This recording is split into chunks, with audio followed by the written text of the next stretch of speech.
افسوسناک خبر کی تفصیلات شیئر کر رہے ہیں کوئٹہ سے، جہاں پر بارودی سرنگ کے دھماکے کے نتیجے میں 4 ایف سی اہلکار شہید ہو گئے۔ پولیس کا اس حوالے سے بتانا ہے کہ کوئٹہ کا نواحی علاقہ ہے مارگیٹ، جہاں پر بارودی سرنگ کا دھماکہ ہوا، جس کے نتیجے میں ابتدائی طور پر 4 افراد کے جاں بحق ہونے کی تصدیق ہوئی۔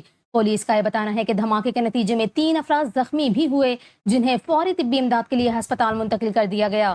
پولیس ذرائع کے مطابق سرنگ کے دھماکے کے بعد علاقے میں پولیس کی بھاری نفری تعینات کر دی گئی اور بم ڈسپوزل اسکواڈ کے عملے کو بھی طلب کیا گیا۔ کوئٹہ کا علاقہ ہے مارگیٹ، جہاں پر فورسز کے بم ڈسپوزل اسکواڈ کے قریب دھماکے میں 4 ایف سی اہلکار شہید اور 3 زخمی ہو گئے۔ رپورٹ کے مطابق دھماکے کے بعد فورسز کی بھاری نفری اور ریسکیو ٹیمیں علاقے میں پہنچیں۔ شہید اہلکاروں کی لاشیں اور زخمیوں کو ہسپتال منتقل کیا گیا۔ سیکیورٹی ذرائع کے مطابق شہید ہونے والوں میں صوبیدار شہزاد امین، نائب صوبیدار عباس، سپاہی خلیل اور سپاہی زاہد شامل ہیں، جبکہ زخمیوں کی شناخت لانس نائک ظفر، لانس نائک فاروق اور سپاہی خرم سلیم کے ناموں سے ہوئی۔